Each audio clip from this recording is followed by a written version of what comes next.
शहराच्या बाहेर पण गेलेले आहे, कॅनडा अमेरिकाला चांगल्या चांगल्या पोस्टवर जॉब करतात। तेवढंच नाही तर राजेंद्र कुमार गावित सर आहेत, त्यांनी नर्सिंग कॉलेज नंदुरबार मध्ये पहिलं नर्सिंग कॉलेज पहिलं राजूदादांनीच आणलं। त्याच्यामध्ये दरवर्षी आपल्या पोरी आदिवासी पोरी 2000 ते 3000 पोरी दरवर्षी नर्स बनतात, चांगल्या हॉस्पिटलला काम करतात, सेवा देत आहे। एवढंच नाही तर खूप आनंद होतो एवढं सांगायला तुम्हाला की या वर्षी नंदुरबार मध्ये पहिलं आयुर्वेद महाविद्यालय आणणारे दादा आहे।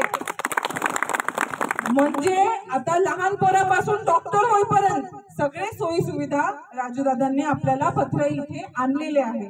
तेवढंच नाही तर आपलं हॉस्पिटल पण आहे, जिथे मी स्वतः बघते, आपलं 60 बेडचं हॉस्पिटल आहे राजूदादांचं, जिथे मी 1 रुपया न घेता फ्री मध्ये कोणी असो, आदिवासी असो कोणत्याही जात असो, सगळ्यांना फ्री मध्ये ट्रीटमेंट देते।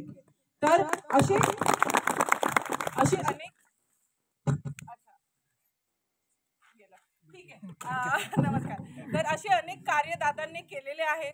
तर एवढंच म्हणणार मी की तुम्ही आता पुढचे 10 वर्ष कोणाला तरी विश्वास केला, पण त्यांनी काय केलं, आपला विश्वासघात केला, हा खर्च वाढला, हा आपल्या पोरांना सुशिक्षित पोरं घरी बसलेत, त्यांना जॉब नाही, व्यवसाय नाही, आपले लोक बाहेर शिकायला जाते आहे, आरक्षण काढून घेणार आहे। आता आरक्षणमुळे माझे आई वडील पण नंदुरबारचेच आहेत, तळोदाचेच आहेत, ते पण आदिवासी आहे।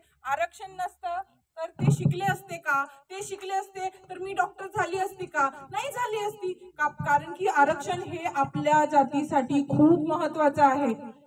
आपल्याला महाग फी भरता येत नाही, आपल्या पोरांना शिकवायचं असेल तर आरक्षण आपल्याला हवं, त्याच्यासाठी आपल्याला लढायचं आहे। 10 वर्ष आपल्या बरोबर खूप अन्याय झालेला आहे।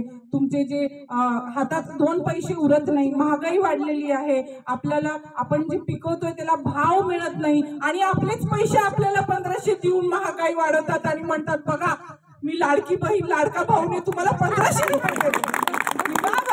म्हणजे आपलेच पैसे आपल्याला द्यायचे आणि सांगायचे की तुम्हाला आम्ही पैसे दिले। म्हणजे आताच्या बहिणी भगिनींना उल्लू बनवू शकत नाही। आता सगळे स्मार्ट झाले, सगळ्यांकडे मोबाईल आहे, सगळ्यांना कळतं। मग तो अडाणी असो सुशिक्षित असो, तुम्ही आता लोकांना उल्लू बनवू शकत नाही। म्हणून अगर आपल्याला चांगला बदल घडवायचा आहे तर आपल्याला उमेदवार पण बदलावा लागणार, आणि आपल्याला आपला उमेदवार पाहिजे ज्याला आपण हक्काने सांगू शकतो की दादा आम्ही तुम्हाला निवडून आले, आमचं हे प्रॉब्लेम आहे, हे तुम्ही समस्या ती आहे ती काढा।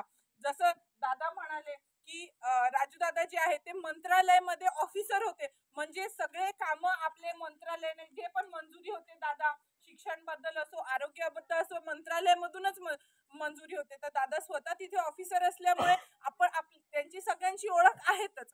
तर एवढीच विनंती आहे काकू ताई सर्वांना की यावेळेस आपल्याला बदल घडवायचा आहे, त्याच्यासाठी आपल्याला पंजा निवडायचा आहे आणि आपल्याला आपला माणूस उभा करायचा आहे।